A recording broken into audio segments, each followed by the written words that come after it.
tu peux prendre la chambre d'amis ou déménager. Ma femme me l'a dit quand sa sœur enceinte est arrivée à l'improviste avec son mari. Génial si tu es parti pour le week-end, a ajouté sa sœur d'un ton enjoué. J'ai déménagé.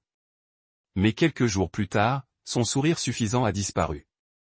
La panique a pris le dessus. Il ment. Monsieur, dis-moi qu'il ment. J'étais donc là, debout dans mon propre salon. Vous savez, celui sur lequel je payais mon crédit immobilier depuis 8 ans, quand ma femme Clara a décidé de lâcher une bombe. Si désinvolte qu'on aurait cru qu'elle annonçait ce que nous allions manger ce soir. Elle avait cette expression, cette lueur particulière dans le regard qui, j'avais appris au fil des ans, annonçait que des problèmes se préparaient. Le genre de regard qui disait, j'ai pris une décision et ton avis est adorable, mais finalement sans importance. Son sourire était si éclatant qu'il aurait pu guider des navires dans le brouillard. Et elle a joint les mains comme si elle était sur le point d'annoncer que nous avions gagné des vacances gratuites à Hawaï. Au lieu de cela, elle a dit, ma sœur Bianca et son mari Trevor emménagent chez nous. Elle l'a dit avec des points d'exclamation, de vrais points d'exclamation, comme si c'était la nouvelle la plus excitante que j'ai entendue depuis l'invention de la télévision en streaming. Maintenant, laissez-moi vous brosser un tableau de ma vie jusqu'à maintenant. Je m'appelle Graham Porter. J'ai 34 ans et je travaille dans la gestion logistique, ce qui est une façon élégante de dire que je passe mes journées à m'assurer que les affaires des autres arrivent du point A au point B sans que personne ne perde la tête. Ce n'est pas glamour, mais ça paye les factures. Plus précisément, celle de la maison de 3 chambres en banlieue que Clara et moi avons achetée quand nous croyions encore à des choses comme construire notre avenir ensemble et communiquer. Je suis celui qui répare les robinets qui fuient à 2 heures du matin, qui pense à sortir les poubelles le mercredi, qui lit les bulletins d'information de l'association de copropriété que tout le monde jette directement dans la poubelle de recyclage. Je suis monsieur fiable, monsieur pratique, monsieur efficace. Et apparemment, d'après la dernière décision de ma femme, j'étais désormais monsieur déplacé. Ils emménagent, ai-je répété, parce que j'avais sûrement mal compris. Peut-être qu'elle a dit qu'ils déménageaient à Berlin ou qu'ils déplaçaient une montagne, ou littéralement n'importe quoi d'autre que la maison que j'ai payée avec l'argent que j'ai gagné en restant 1 heure dans les embouteillages pour un travail qui me donne envie de simuler ma propre mort au moins 2 fois par semaine. Oui, a pratiquement dit Clara, sautillant sur ses talons comme un candidat de jeu télévisé qui vient de gagner l'épreuve de force. Bianca est enceinte. Vous y croyez? Enfin. Et ils ont besoin d'un endroit stable où dormir le temps de se remettre sur pied. Le timing est parfait. Le timing parfait pour qui exactement? Parce que de là où j'étais, le timing semblait aussi parfait qu'un traitement de canal programmé pendant votre fête d'anniversaire. Mais avant que je puisse formuler une réponse qui ne contienne pas les mots absolument et non, Bianca elle-même s'est matérialisée sur le seuil de ma porte, telle une sorte de spectre de grossesse radieux. Et je dis bien radieux. Elle avait ce côté Vierge Marie en jean de maternité, une peau radieuse, des cheveux flottants, une main caressant constamment son ventre rond comme si c'était le diamant de l'espoir. On aurait dit qu'elle sortait tout droit d'une pub pour vitamines prénatales, le genre de pub où tout le monde rit en douceur en mangeant un yaourt dans une cuisine ensoleillée. Graham, a-t-elle crié en se précipitant vers moi pour me prendre dans ses bras avec l'enthousiasme de quelqu'un qui n'allait certainement pas venir s'installer dans ma chambre. Merci infiniment pour ta compréhension. C'est tout pour nous. Trevor et moi sommes tellement reconnaissants. Compréhensifs. Je n'avais encore rien compris. J'avais à peine digéré l'annonce initiale que j'étais censé être reconnaissante d'être remercié pour quelque chose que je n'avais pas accepté. Ça allait plus vite qu'un jeu de 3 cartes d'arnaqueur. Et j'étais la cible qui n'arrivait pas à deviner quelle carte était la reine. On prend la chambre principale, bien sûr. Continua Bianca, comme si c'était la chose la plus évidente au monde, aussi naturelle que la gravité, les impôts ou l'inévitabilité des spoilers sur les séries qu'on n'a pas encore vues. J'ai besoin de plus d'espace pour les affaires de bébé. Et la salle de bain attenante sera cruciale plus tard. Tu comprends? Ce n'était pas une question. C'était une déclaration prononcée avec l'assurance de quelqu'un à qui on n'avait jamais dit non de toute sa vie. Et avant que je puisse me défendre, Clara est arrivée avec des renforts. Tu peux prendre la chambre d'amis, dit-elle, son ton suggérant que c'était une offre généreuse. Comme si elle me rendait service en me permettant de dormir dans la plus petite chambre de la maison que j'ai payée. Ou, tu sais, si ça ne te convient pas, tu peux toujours déménager. Je suis désolé. Qu'est-ce que ma femme de 6 ans vient de me suggérer de quitter ma propre maison? La maison où mon nom figurait sur l'hypothèque, où j'avais moi-même installé la crédence de la cuisine après avoir regardé 17 tutoriels YouTube, où j'avais passé 3 week-ends à peindre le salon d'un gris agréable, car Clara disait que ça donnerait une impression d'espace plus ouvert. Cette maison, Bianca, béni soit son cœur intrépide, a décidé d'en faire plus. Ce serait super si tu pouvais être parti avant le week-end. D'ailleurs, a-t-elle dit avec un sourire si joyeux qu'il aurait pu attirer les merles bleus et les créatures de la forêt pour lui tresser les cheveux. Comme ça, on peut commencer à aménager la chambre de bébé tout de suite. On a déjà choisi la palette de couleurs, un vert sauge neutre avec des touches de blanc. Très scandinave. Ça va faire rire, parce que c'était sûrement une sitcom, non? Des caméras cachées allaient surgir d'un instant à l'autre, et Ashton Kutcher allait me dire que je m'étais fait avoir, et on allait tous bien rire de la fois où ma femme et sa sœur ont essayé de m'expulser de chez moi comme si j'étais un locataire insolent ayant manqué 3 mois de loyer. Mais pas d'appareil photo, pas de public rieur, juste ma femme et sa sœur chérie qui me fixaient avec impatience, attendant que je me retourne et fasse le mort comme un chien bien dressé.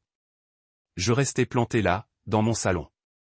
Correction, leur salon maintenant, me demandant apparemment à quel moment mon certificat de mariage s'était transformé en contrat de multipropriété hôtelière.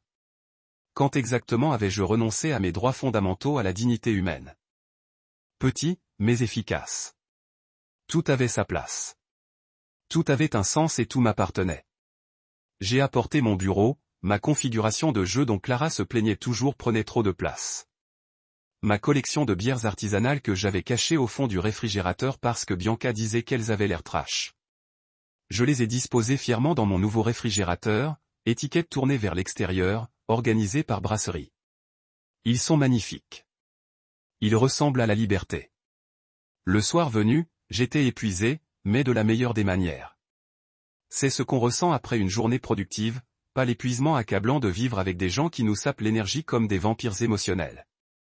J'ai commandé une pizza parce que je le pouvais, parce que personne n'allait juger mes choix alimentaires, me suggérer de manger plus de légumes ou me faire remarquer que les glucides après 18 heures étaient un véritable poison. J'ai mangé ma pizza sur mon canapé, en regardant ce que je voulais à la télé, et c'était le meilleur repas que j'avais fait depuis des mois. C'est là que mon téléphone a commencé à sonner. Je l'avais ignoré toute la journée, le laissant poser à l'envers sur le comptoir pendant que je déballais et organisais mes affaires, savourant ma paix retrouvée. Mais la curiosité a pris le dessus, alors je l'ai récupéré pendant une pause pub. Les vieilles habitudes ont la vie dure. Et, bon Dieu, c'était la catastrophe. 15 appels manqués de Clara. 15 ce n'était pas, j'ai peur que tu appelles, c'était, j'ai besoin de quelque chose de toi et tu ne réponds pas assez vite.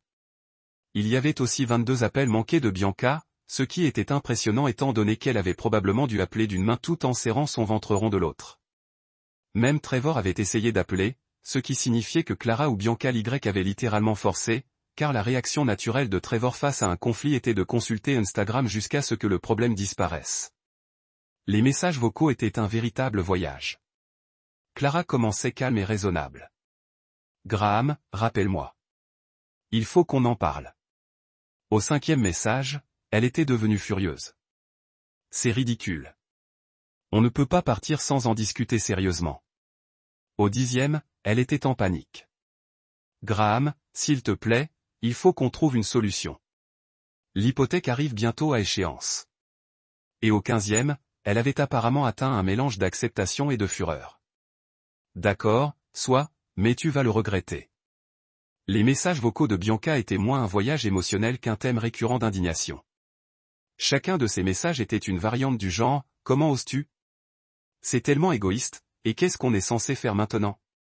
Un message particulièrement mémorable laissait entendre « Tu nous as laissés sans rien ». Ce qui aurait eu plus d'impact si ce n'était pas manifestement faux. Je leur avais laissé une maison, les services publics encore branchés, et les meubles que Clara s'était achetés, ce qui n'était pas grand-chose, il faut l'avouer, car elle avait toujours insisté pour qu'on utilise mon argent pour des achats pratiques tandis que le sien allait à des investissements, comme des bougies parfumées et des plaids décoratifs. L'unique message vocal de Trevor était plutôt triste. Il avait l'air vraiment perdu, comme un enfant qui vient d'apprendre que ses parents ne lui achèteraient pas le jouet qu'il voulait. Dis donc. Graham, c'est Trevor. Écoute, je crois qu'on est peut-être parti du mauvais pied. On peut parler ? Bianca est vraiment bouleversée. Et Clarisse est en train de paniquer, et je ne sais pas trop quoi faire. Tu pourrais peut-être me rapporter la cafetière? Juste la cafetière. Bon sang, on ne sait pas comment faire avec le moins cher. J'étais assise là, à écouter ces messages, en mangeant ma pizza, et je ne ressentais absolument aucune culpabilité. En fait, ce n'est pas vrai. Je ressentais une culpabilité négative. Je me sentais anti-culpabilité. Je me sentais justifié et plus sûr que jamais d'avoir pris la bonne décision. Il m'avait traité comme une ressource à exploiter. Et maintenant que cette ressource s'était retirée, il paniquait. Non pas parce que je leur manquais en tant que personne, mais parce que ce que je leur apportais leur manquait, de l'argent, du travail et un approvisionnement constant de choses auxquelles ils s'étaient convaincus d'avoir droit. Les SMS étaient encore mieux. Clara avait envoyé un roman de messages, allant des excuses aux accusations, en passant par le pragmatisme désespéré. Il faut qu'on parle du prêt immobilier. Tu ne peux pas abandonner tes responsabilités comme ça. Je suis désolé si tu ne t'es pas senti apprécié, mais c'est extrême. Comment suis-je censé payer tout ça? Bianca a besoin de stabilité en ce moment. Tu es incroyablement égoïste. Reviens, s'il te plaît, pour qu'on en discute entre adultes. Comme les adultes, non? Parce que les adultes cèdent leur chambre à leurs beaux-parents et dorment dans des chambres d'amis sans se plaindre. Parce que les adultes laissent leurs conjoints prendre unilatéralement les décisions importantes du ménage sans discussion. Parce que les adultes ne plient surtout pas leurs valises et ne partent pas lorsqu'ils sont traités comme des citoyens de seconde zone chez eux. Mon erreur. Les textos de Bianca étaient encore plus prétentieux. Elle avait envoyé des photos des chambres vides avec des légendes comme « Regarde ce que tu as fait ». Et on n'a rien pour s'asseoir, et la chambre du bébé est vide à cause de toi. La chambre du bébé. Le bébé qui n'était même pas encore né avait besoin d'une chambre, mais moi, pas d'une chambre. La logique était stupéfiante.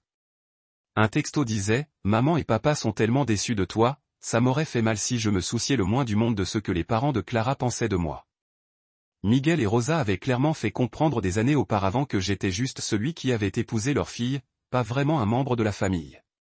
Leur déception n'était pas une menace. C'était un mardi. J'ai siroté ma bière, une de mes bières artisanales de pacotille que j'avais récupérée du frigo, et j'ai souri à mon téléphone. C'était incroyable. C'était mieux que le câble. Ils étaient tous en pleine spirale. Réalisant qu'ils étaient allés trop loin, et alors que j'étais assis dans mon appartement paisible à manger une pizza et à les observer paniquer en temps réel grâce à la magie des télécommunications modernes, j'ai pensé à répondre. Vraiment. J'ai composé plusieurs messages dans ma tête.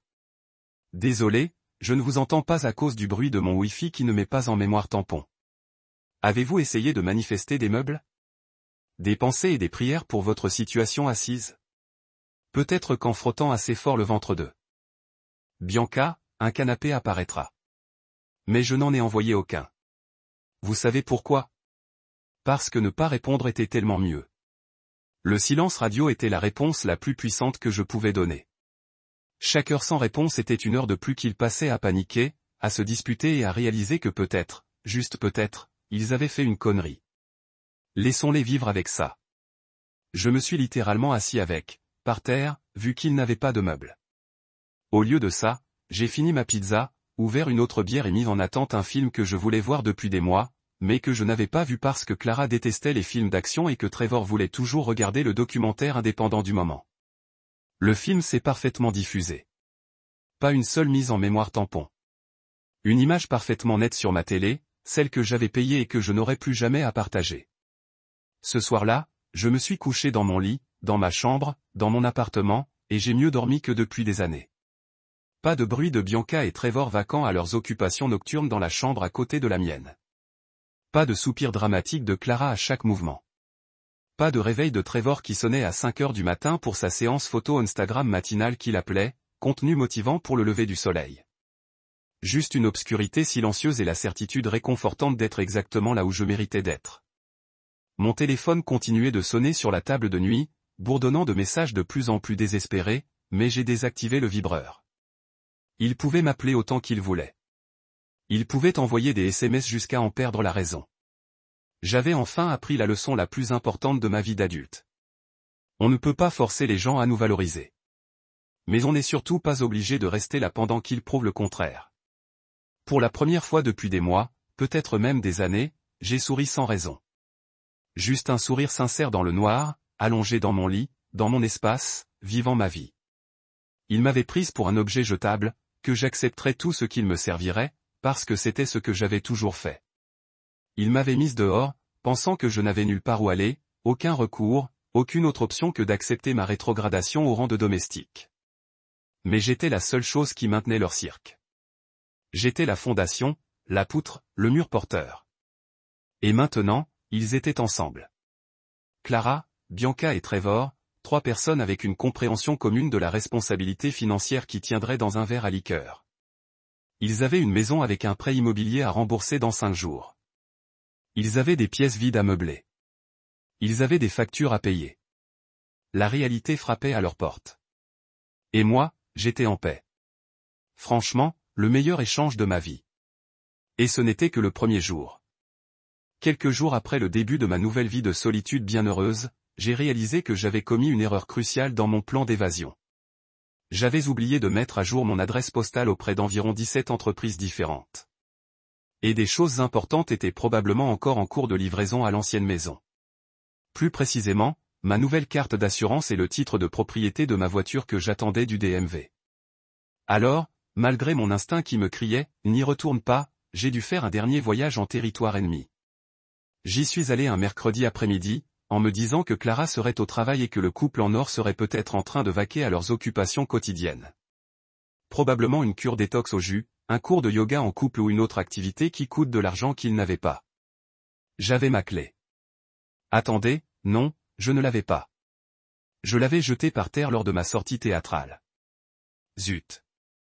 J'ai frappé à la porte de mon ancien logement comme un inconnu, ce qui me semblait à la fois ironique et parfaitement approprié. Clara a ouvert, et elle n'avait pas bonne mine. Ses cheveux étaient relevés en un chignon désordonné, façon, je n'ai pas lavé ça depuis 3 jours, plutôt que tendance. Elle portait un jogging et un t-shirt trop grand, et ses yeux avaient ce léger gonflement dû au pleurs, au manque de sommeil, ou aux deux. L'espace d'une seconde, j'ai failli me sentir mal. Presque. Graham, a-t-elle dit d'un ton neutre. Je viens chercher d'autres affaires. Juste pour mon courrier, ai-je dit d'un ton neutre. Ma carte d'assurance aurait dû arriver. Elle a ouvert la porte en grand et je suis entré dans ce qui était autrefois ma maison. L'endroit ressemblait à un triste showroom de magasin de meubles en faillite, quelques chaises pliantes dans le salon, une table à cartes dans la salle à manger, et je pouvais voir à travers la cuisine où Bianca se tenait, les bras croisés, comme un agent de sécurité en boîte de nuit qui vient de repérer de fausses cartes d'identité. Tiens, dit Bianca tandis que j'entrais dans la cuisine où le courrier était toujours déposé sur le comptoir. Regarde qui a décidé de débarquer. Le fantôme des maris du passé. Contente de te revoir aussi, Bianca, dis-je en fouillant dans la pile d'enveloppes. J'adore ce que tu as fait de cet endroit. Très minimaliste, très chic d'étudiante fauchée. C'est alors que Clara est entrée derrière moi, et j'ai senti la température chuter d'environ 20 degrés Celsius dans la pièce. Elles se sont positionnées comme si elles avaient répété. Clara près de la porte, bloquant ma sortie. Bianca près du comptoir, bloquant mon accès au reste de la cuisine. C'était une embuscade. J'étais entré directement dans le service des ressources humaines de la mafia. Tu as dépouillé la maison. Clara a crié. Et waouh, on commençait à volume élevé. Pas d'échauffement, pas de bavardage, juste des hurlements. Tu as tout pris, Graham. Tout. J'ai levé les yeux du courrier, trouvé ma carte d'assurance, mon score, et j'ai haussé un sourcil. Correction, ai-je dit calmement, ce qui, je le savais, la mettrait plus en colère que de crier en retour. J'ai récupéré mes investissements. Il y a une différence. Tes investissements? La voix de Bianca aurait pu faire voler du verre. Elle s'est rapprochée, une main protectrice sur son ventre, parce que bien sûr que c'en était une. On ne peut pas tout prendre sans permission. C'est du vol. Oh, c'était riche. C'était magnifique. J'ai ri, ce qui était apparemment la mauvaise réponse, vu le rouge que le visage de Bianca a pris. Oh, ma puce, ai-je dit, et j'ai laissé transparaître toute la condescendance que j'avais retenue pendant des semaines dans ces 2 mots. La permission était implicite à chaque fois que je passais ma carte de crédit. Chaque fois que je payais la facture, chaque fois que je signais le reçu. C'est comme ça que fonctionne la propriété. Je l'ai acheté, donc il est à moi, donc je peux l'emmener où je veux. Ce n'est pas du vol quand on prend ses propres biens. C'est ce qu'on appelle un déménagement. Tu es complètement déraisonnable, dit Clara. Et je voyais des larmes perler dans ses yeux. Des pleurs instrumentalisés. Un déménagement classique. On avait besoin de ces meubles. Comment on est censé vivre ici sans rien? Je ne sais pas, Clara. Comment étais-je censé vivre dans la chambre d'amis avec ma dignité? Mais personne ne semblait s'en soucier, n'est-ce pas? J'ai trouvé l'enveloppe du DMV avec la carte grise de ma voiture et je l'ai fourrée dans ma poche. Tu pourrais peut-être essayer ce que font les gens normaux, acheter des meubles avec l'argent qu'on gagne en travaillant. On n'a pas d'argent pour les meubles en ce moment. Bianca a craqué. Au cas où tu ne l'aurais pas remarqué, je suis enceinte. On essaie d'économiser pour le bébé, c'est ça? Économiser pour le bébé en vivant chez quelqu'un d'autre et en exigeant qu'il lui cède sa chambre. Voilà une planification financière solide. Tu devrais écrire un livre. Comment vivre sans rien faire pendant ta grossesse? Un guide sur le sentiment d'avoir droit à tout. Où était Trevor pendant tout ce temps? J'ai regardé autour de moi et je l'ai repéré assis dans un coin sur une de ses chaises pliantes, à faire défiler les pages de son téléphone comme si son appareil détenait les secrets de la paix mondiale, ou du moins une échappatoire à cette conversation. Il portait un casque anti-bruit, de vrais écouteurs. Sa femme et sa belle-sœur étaient en pleine dispute avec le type qui payait leurs factures, et Trevor écoutait un podcast, des beats lofi, des bruits de baleines, ou n'importe quoi d'autre dont il remplissait son esprit vide. Tu n'as rien à dire? Je l'ai interpellé. Il a levé lentement les yeux, a retiré un casque et a cligné des yeux comme si je venais de surgir de nulle part. Ta femme me crie dessus à propos de meubles. Tu veux participer à la conversation? Peut-être proposer de travailler et d'en acheter? Il a regardé Bianca, puis Clara, puis de nouveau son téléphone.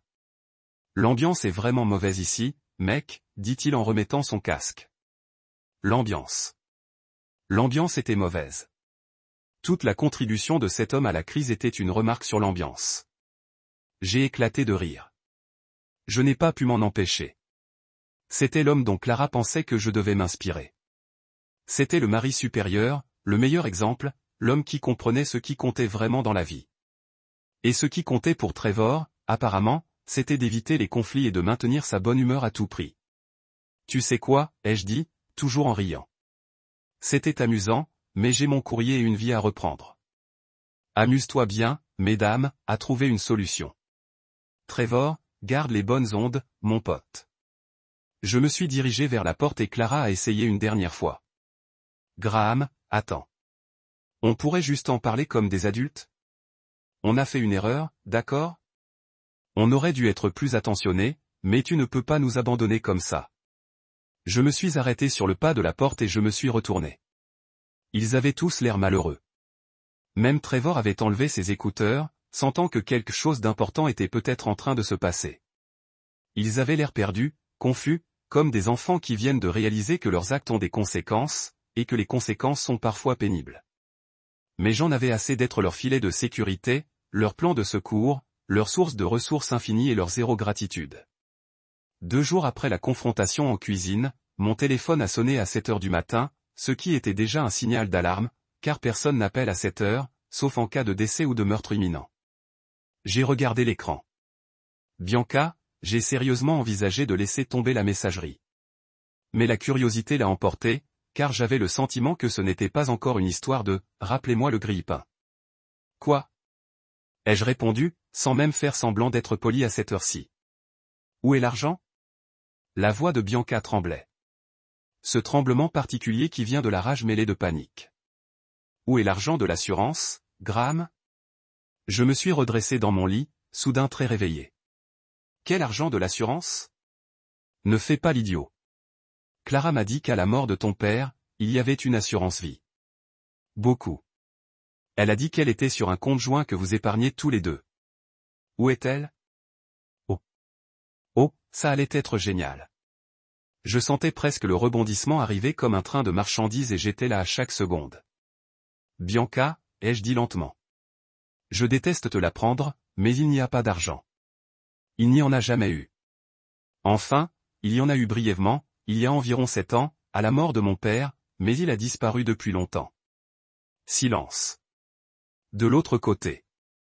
Alors tu mens. Vraiment pas.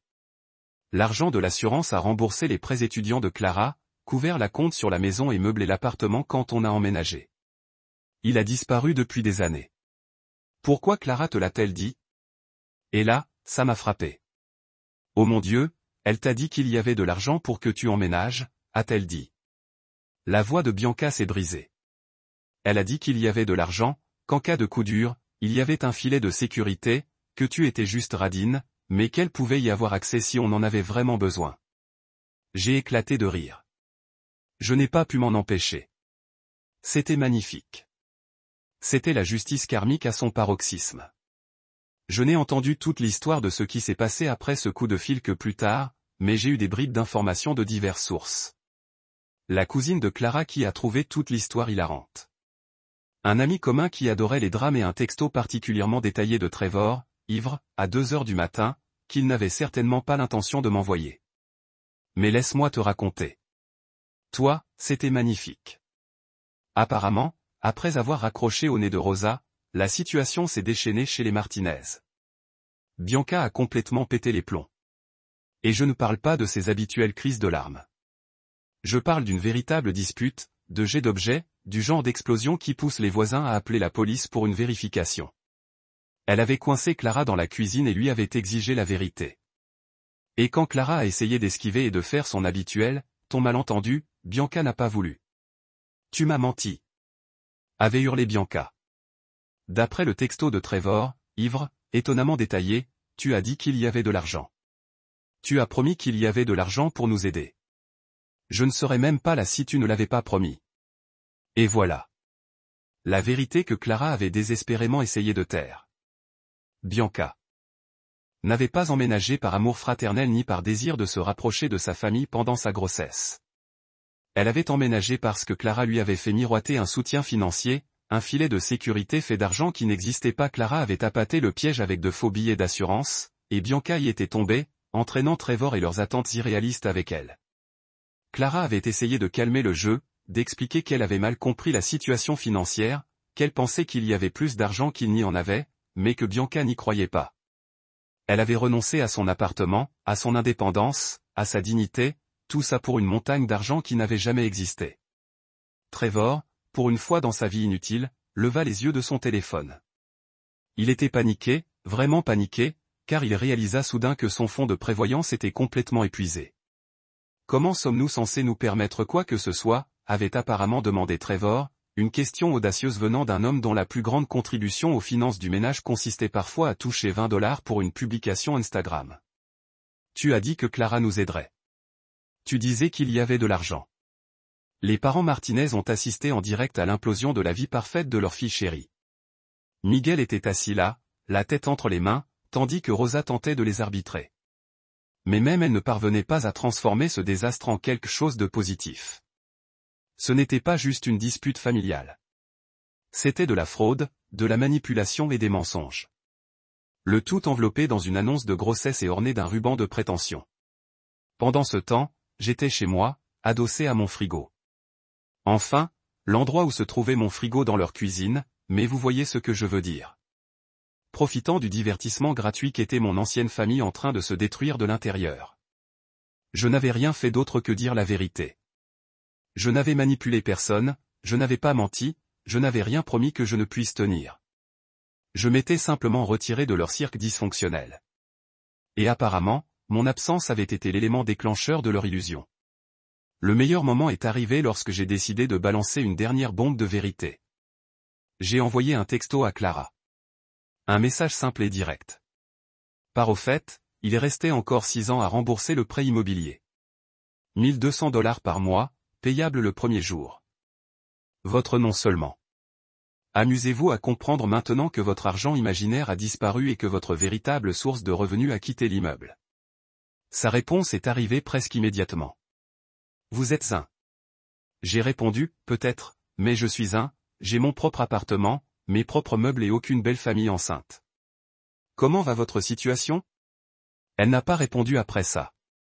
Les semaines ont passé et les nouvelles se sont enchaînées comme le feuilleton le plus satisfaisant du monde. Il s'avère que lorsqu'on construit toute sa vie sur des mensonges et l'argent des autres, les choses ont tendance à s'effondrer de façon spectaculaire. Qui l'eût cru? Clara a vendu la maison sans faire de profit, remarquez. Elle l'a vendue à perte parce qu'elle avait besoin de partir rapidement et ne pouvait pas payer les mensualités de son prêt immobilier toute seule. Apparemment, travailler comme assistante administrative dans un cabinet dentaire ne suffit pas à couvrir un prêt immobilier mensuel de $1 200, plus les charges, la nourriture et toutes les autres dépenses de la vie d'adulte. C'est choquant, je sais. La maison que j'avais contribué à financer, que j'avais entretenue, rénovée et traitée comme si elle avait vraiment de l'importance, a été vendue à des investisseurs qui allaient probablement la revendre. Clara est repartie avec à peine de quoi couvrir les frais d'agent immobilier et les frais de clôture. Bianca et Trevor ont emménagé dans un petit 2 pièces dans un quartier malfamé. Le genre d'endroit où le parking est plus rempli de nids de poules que de trottoirs et où l'on entend les voisins toute leur vie à travers les murs fins comme du papier. Pas de chambre d'enfant, pas d'espace supplémentaire, pas de décoding d'Instagram, juste la réalité, servie froide et sans filtre. Trevor était censé chercher du travail, ce que j'ai interprété comme 5 minutes passées à feuilleter LinkedIn tout en perfectionnant ses siestes. Bianca avait accepté un emploi à temps partiel dans un magasin de détail, travaillant alors qu'elle était visiblement enceinte, ce qui, j'en suis sûr, était une leçon d'humilité pour quelqu'un qui avait passé ces dernières années à considérer son emploi comme indigne d'elle. Clara a commencé à travailler comme administrative chez un dentiste, à répondre au téléphone et à prendre des rendez-vous, ce qui était bien loin de sa vie d'avant, où quelqu'un d'autre payait tout en jouant la sœur bienveillante. J'ai entendu par des amis communs qu'elle avait l'air tout le temps fatiguée, que l'étincelle s'était éteinte dans ses yeux, qu'elle avait arrêté de publier sur les réseaux sociaux parce que sa vie ne valait plus la peine d'être racontée. Quant à moi, je m'épanouissais. J'ai été promu 3 mois après mon arrivée à mon nouveau poste. Car il s'avère que lorsqu'on n'est pas épuisé émotionnellement par la vie avec des gens ingrats, on est plus performant au travail. Qui aurait pu prédire ça? J'ai décoré mon appartement avec des meubles disparates, mais qui étaient les miens? J'ai accroché des posters que Clara aurait trouvés kitschés. De manière générale, j'ai vécu comme un être humain qui apprécie son espace. J'ai commencé à fréquenter ce café près de chez moi tous les samedis matins, un de ces endroits branchés avec briques apparentes et cappuccino hors de prix. Clara avait toujours trouvé ces endroits prétentieux et refusé d'y aller, ce qui, avec le recul, n'était qu'une autre façon de contrôler mes activités et mes déplacements. Maintenant, j'y allais chaque semaine, je commandais la boisson la plus chère de la carte et je m'asseyais près de la fenêtre pour lire ou simplement regarder les gens passer, savourant le simple plaisir de faire ce que je voulais. Pour la première fois depuis des années, je souriais sans raison. Non pas parce qu'il s'était passé quelque chose de bizarre, non pas parce que je simulais le bonheur pour quelqu'un d'autre, mais parce que j'étais vraiment heureuse. Je me réveillais dans mon appartement, je faisais du café dans ma cafetière, je m'installais sur mon canapé et je vivais paisiblement. Pas de drame, pas de sentiment de culpabilité, pas de marche sur des œufs avec des gens qui me considéraient comme une ressource plutôt que comme une personne. L'ironie ne m'avait pas échappé. Il m'avait mise à la porte en pensant que j'étais jetable, que j'étais le maillon faible, qu'il pouvait facilement remplacer ce que j'apportais. Clara m'avait regardé et avait vu quelqu'un qu'elle pouvait manipuler et contrôler. Bianca m'avait regardé et avait vu un portefeuille avec des jambes. Trevor m'avait regardé et avait vu. Enfin, Trevor ne m'avait probablement pas regardé du tout, trop occupé avec son téléphone, mais j'étais le seul élément qui maintenait leur cirque. J'étais la fondation, le mur porteur, la personne qui comprenait vraiment comment fonctionnait la vie d'adulte. Je payais les factures, réparais les objets cassés, planifiais l'avenir et gérais la réalité pendant qu'ils vivaient dans leur monde imaginaire d'esthétique Instagram et d'argent imaginaire. Maintenant, ils savaient l'un l'autre, Clara, Bianca et Trevor. 3 personnes avec une compréhension commune de la responsabilité financière qui tenait dans un verre à shot, avec la place pour plus d'illusions. Ils avaient des factures qu'ils ne pouvaient pas payer, des emplois qu'ils ne voulaient pas et des appartements qu'ils ne pouvaient pas se permettre. Ils avaient la réalité, et la réalité n'était pas aussi clémente que moi. Et j'avais la paix. J'avais mon Wi-Fi sans interruption. J'avais mon blender qui préparait des smoothies parfaits sans que personne ne me juge. J'avais mon espace, ma liberté et ma dignité. Je passais mes samedis matins dans des cafés prétentieux à boire des cappuccinos à $7. J'avais une vie qui m'appartenait. Ils m'ont viré, pensant que j'étais jetable. Finalement, j'étais la seule chose qui valait la peine d'être gardée. Et maintenant, ils sont ensemble, et j'ai tout le reste. Franchement, le meilleur échange de ma vie. Était-ce écrit en petits caractères? Avais-je manqué la clause qui disait « L'épouse se réserve le droit de remplacer son mari par sa sœur et son conjoint au chômage à tout moment ». Aucun préavis requis. Trevor, le mari de Bianca, a choisi ce moment pour entrer de la cuisine, une de mes bières à la main, comme s'il était le maître des lieux, ce qui, je suppose, était devenu son cas. Il m'a adressé un petit signe de tête, le genre de reconnaissance qu'on adresse à quelqu'un qu'on vient de couper dans la circulation. À peine désolé, presque indifférent.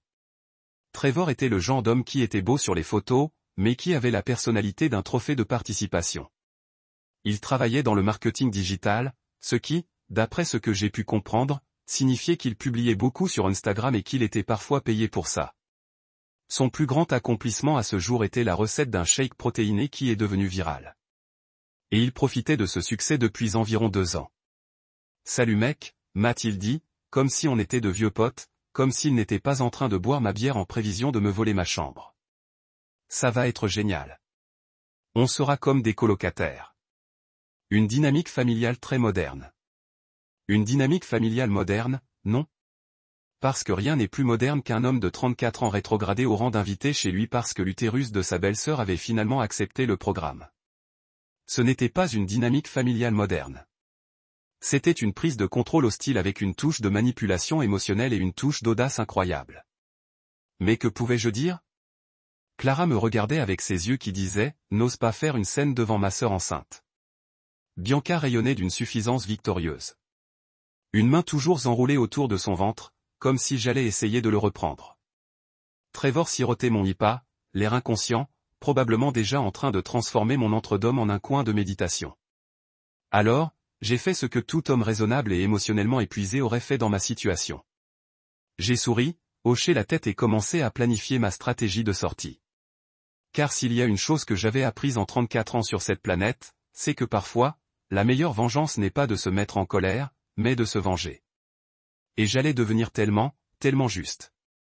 Laissez-moi vous parler de Bianca Martinez Walsh. Née Martinez, l'enfant chéri de la dynastie Martinez, une femme si parfaite que je suis presque sûr que son acte de naissance était accompagné d'une auréole et d'une lettre de recommandation de Dieu lui-même. Cette femme ne se contentait pas d'entrer dans les pièces. Elle faisait des entrées à chaque fois. Peu importe qu'il s'agisse d'un barbecue familial, d'un enterrement ou d'une simple virée au 7-Eleven pour un granité. Bianca abordait chaque pas de porte comme un défilé de la Fashion Week de Milan, et elle était la tête d'affiche. Ses cheveux étaient si brillants que j'étais persuadé que Pantene lui avait offert un sponsoring secret, le genre de ceux où l'on vous rémunère en or liquide et en force folliculeuse surnaturelle. Je parle de cheveux qui captaient la lumière à des angles défiant la physique. Des cheveux qui bougeaient au ralenti, même lorsqu'elle tournait la tête pour juger quelque chose, ce qu'elle faisait fréquemment. Cette femme avait perfectionné ce rituel d'entrée comme une science. D'abord, il y avait une pause à la porte, juste assez longue pour que tout le monde remarque sa présence, mais pas au point de paraître désespéré.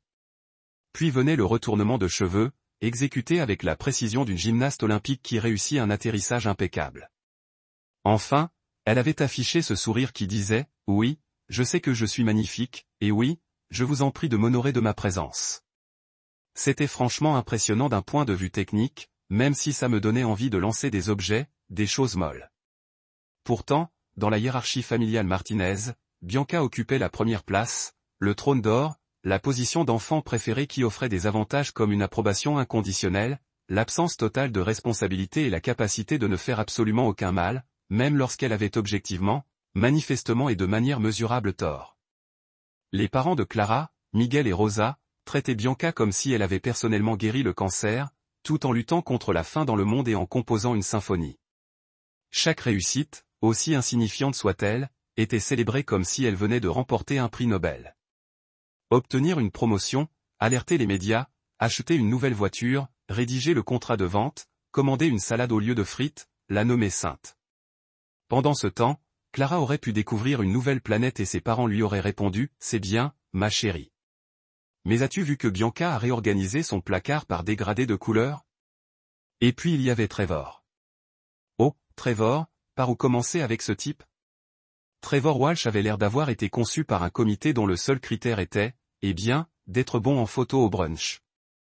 Il avait ce truc de mannequin de catalogue.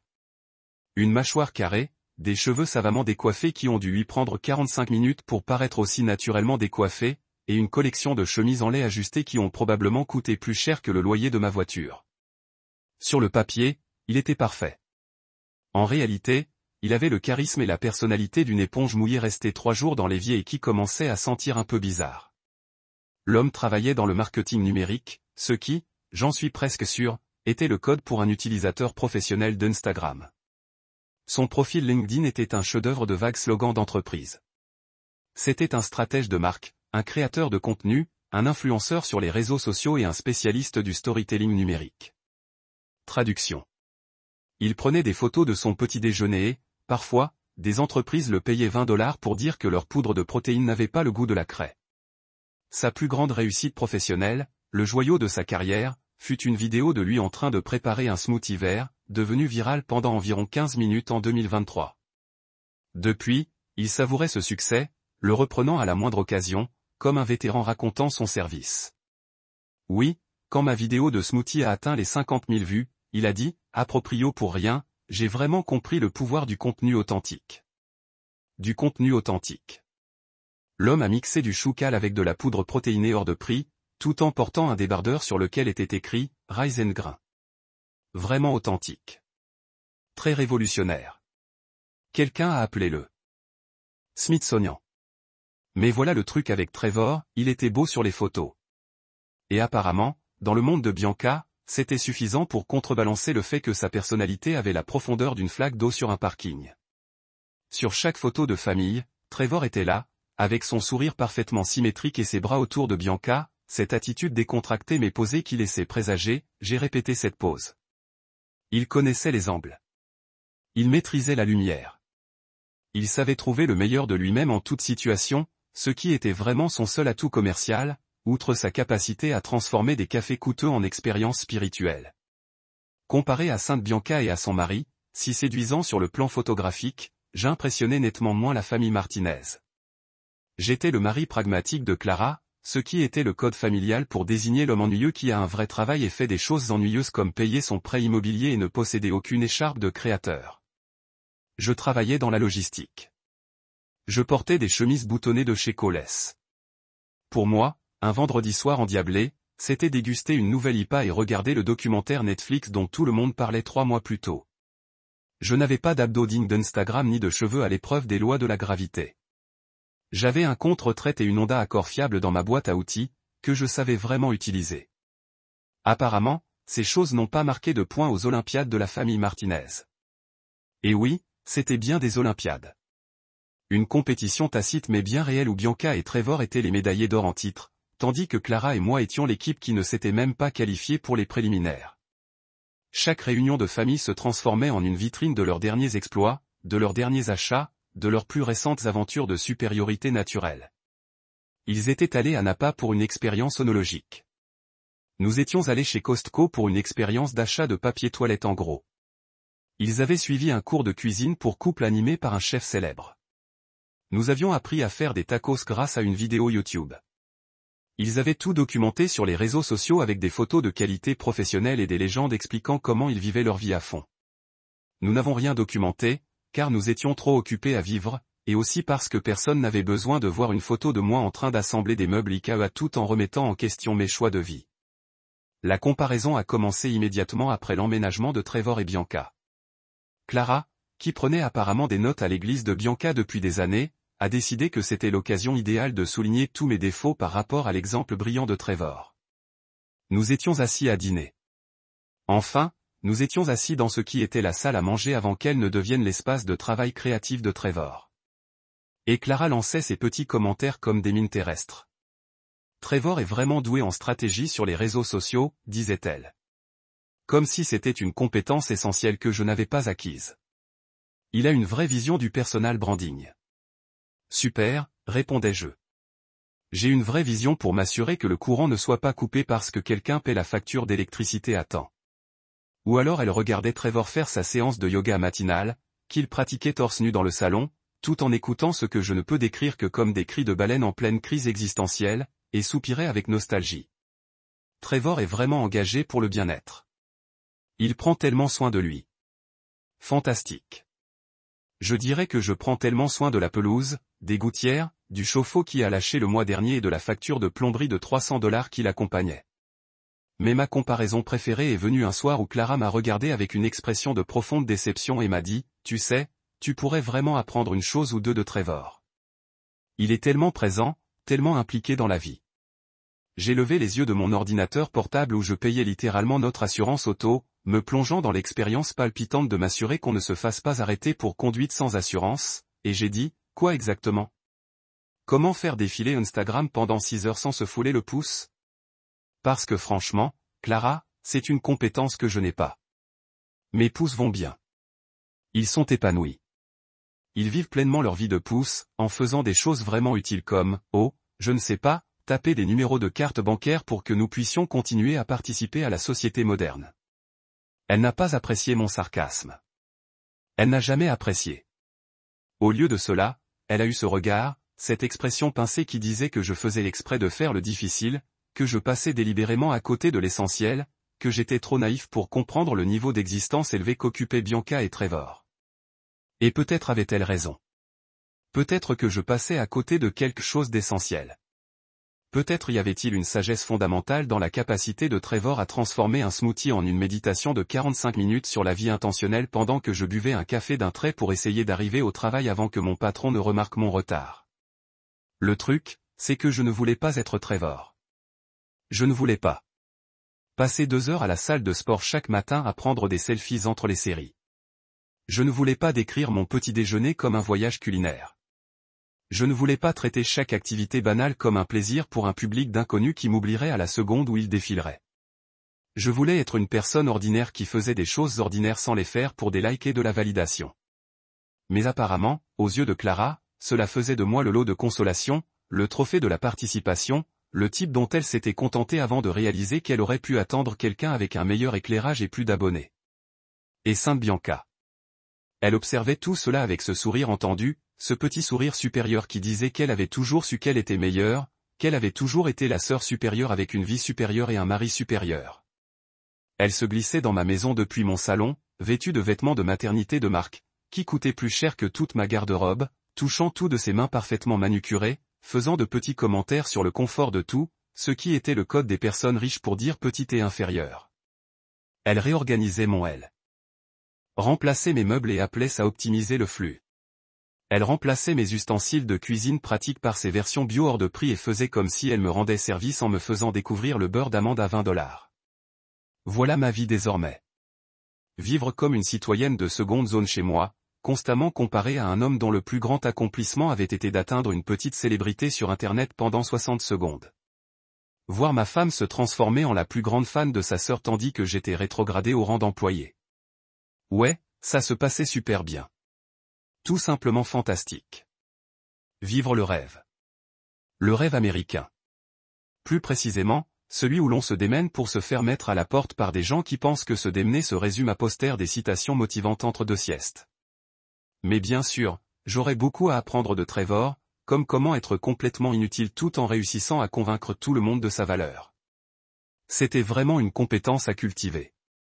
L'expulsion de ma chambre n'a donné lieu à aucun document officiel, aucune lettre recommandée, aucune mise en demeure collée à ma porte comme on en voit lors d'une expulsion normale. Scénario. Non, c'était bien plus décontracté, bien plus insultant et, d'une certaine manière, bien plus humiliant que n'importe quelle procédure judiciaire officielle. Au lieu de documents, j'ai eu droit au sourire suffisant de ma femme. Vous savez, cette expression qui disait « j'ai gagné et tu as perdu ». Et nous savons tous les deux qu'on n'y peut rien. C'était le genre de sourire qu'on adresse à quelqu'un après l'avoir battu au Monopoly. Sauf qu'au lieu de perdre une partie de société, je perdais ma chambre, ma dignité et, apparemment, ma colonne vertébrale, puisque je restais planté là à subir. Et puis il y avait Bianca. Oh, la douce Bianca enjouée, qui apportait le coup de grâce avec tout l'enthousiasme d'une maîtresse de maternelle annonçant l'heure du goûter. Elle a chanté, prolongeant ce « si longtemps que j'ai cru qu'elle allait s'essouffler et s'évanouir. Mais je n'ai pas eu cette chance. Merci de votre compréhension. Elle m'a fait un signe de la main. Ce petit signe de princesse que font les candidates au concours de beauté, comme si elle m'envoyait sur une croisière que j'avais gagnée. On m'a banni dans la plus petite et la plus triste pièce de ma maison. Ça va être parfait pour le bébé. Trevor et moi, on apprécie vraiment que tu sois si gentil avec moi. Un bon garçon, non? Parce que c'était exactement ça. Un match amical où tout le monde s'amusait, et certainement pas une prise de contrôle hostile de ma vie par des gens qui ne contribuaient absolument pas au prêt immobilier, aux charges ou au fonctionnement général du foyer. J'ai été si gentil avec moi que je devrais probablement recevoir un trophée, peut-être un de ces rubans de participation qu'on donne aux enfants qui arrivent derniers juste pour qu'ils ne pleurent pas. Félicitations, Graham. Tu t'es laissé écraser par ta propre famille. Voici un ruban et une chambre d'amis qui sent le grenier de ta grand-mère. Imagine la scène. Moi, debout dans le couloir, les bras chargés de vêtements que je viens de prendre dans mon placard, regardant Bianca se caresser le ventre comme si c'était une lampe magique qui exauçait des vœux. Attention, spoiler, les vœux exaucés étaient tous les siens, et ils impliquaient tous que je me fasse avoir. Terminé. Elle avait une main d'écrivance et cercle lent et délibéré sur son ventre. Le geste universel pour dire « je suis enceinte, donc je suis intouchable, et tu ne peux rien me dire de négatif, sinon tu es un monstre qui déteste les bébés et qui frappe probablement les chiots pour le plaisir. » C'était du chantage émotionnel sous couvert de vêtements de maternité, et elle l'exerçait comme une pro. Trevor, quant à lui, était aussi serviable qu'une porte moustiquaire de sous-marin. Il se tenait dans l'embrasure de la porte de ce qui était autrefois ma chambre. Je suis désolé. Je suis dans sa chambre maintenant, apparemment.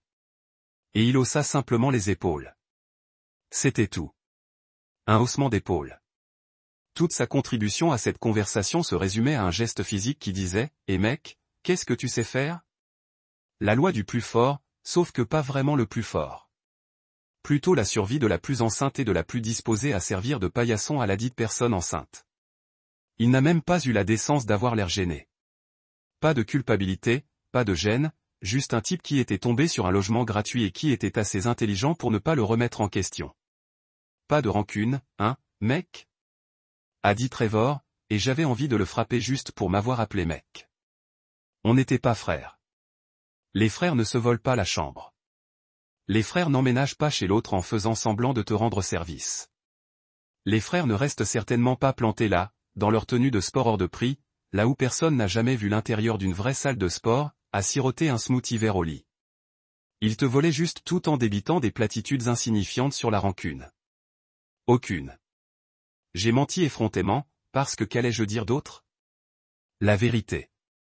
Que j'avais tellement de rancune que je pouvais en construire une montagne. Que chaque fibre de mon être hurlait que c'était mal. Que c'était ma maison, ma chambre, ma vie. Et ils se comportaient tous comme si j'étais l'employé de maison réaffecté au quartier des domestiques. Ouais, ça aurait été très bien. Clara m'aurait accusé de ne pas avoir été d'un grand soutien pendant la période délicate de Bianca. Et Bianca aurait probablement éclaté en sanglots, comme une femme enceinte, qui faisait que tout le monde se précipitait pour la réconforter, tout en me traitant comme le méchant d'un film Lifetime. Alors, j'ai souri, hoché la tête et me suis retiré dans la chambre d'amis avec le peu de dignité qu'il me restait, qui, à ce stade, tenait dans un dé à coudre avec de la place. La chambre d'amis. Laissez-moi vous brosser un tableau de ce palais. C'était la plus petite chambre de la maison, à peine plus grande qu'un dressing, située au fond du couloir, à côté de la salle de bain avec ses tuyaux bruyants. Vous savez, ces tuyaux qui font le bruit d'une baleine mourante à chaque fois qu'on tire la chasse d'eau ? Oui, ces tuyaux. La pièce avait une petite fenêtre qui donnait directement sur le mur de briques de notre voisin, offrant une vue imprenable sur absolument rien. La moquette était d'une étrange couleur mauve. J'étais presque sûr qu'il avait été installé sous l'administration Reagan. Il avait cette texture plate et écrasée, conséquence d'années de négligence et du stockage occasionnel de décorations de Noël. Le placard faisait la moitié de mon armoire rayale et était déjà rempli de bric-à-brac. De vieilles valises, des cartons contenant les affaires d'enfance de Clara, que sa mère nous avait laissées. Un aspirateur cassé que nous pensions réparer ou jeter, mais qui avait finalement trouvé refuge dans un garde-meuble. Il y avait un lit double acheté chez Ikea à 5 ans plus tôt, lors d'une tentative mal avisée de meubler une vraie chambre d'amis. Et je suis presque sûr que le matelas avait la même solidité structurelle qu'un biscuit Graham détrempé. Chaque fois que l'on s'asseyait dessus, il émettait un sifflement inquiétant, comme s'il mourait à petit feu et voulait que vous le sachiez. Mais l'odeur, oh mon Dieu, l'odeur! C'était ce mélange unique de naphtaline, de vieille moquette, de rêves brisés et de ce que je ne peux décrire que comme le grenier de grand-mère mêlé à un garde-meuble abandonné.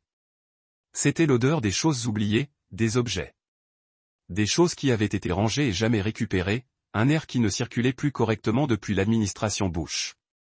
La première fois que je suis entré là-bas avec mes bras chargés d'affaires déplacées, cette odeur m'a frappé comme un mur et je me suis sérieusement demandé si vivre dans ma voiture ne serait pas une option plus digne. J'ai laissé tomber mes vêtements sur le lit sifflant et je suis resté là un instant, à m'imprégner de ma nouvelle réalité. C'était ma vie désormais. C'était ce que m'avaient valu 6 ans de mariage, 8 ans de remboursements hypothécaires et d'innombrables heures d'entretien ménager.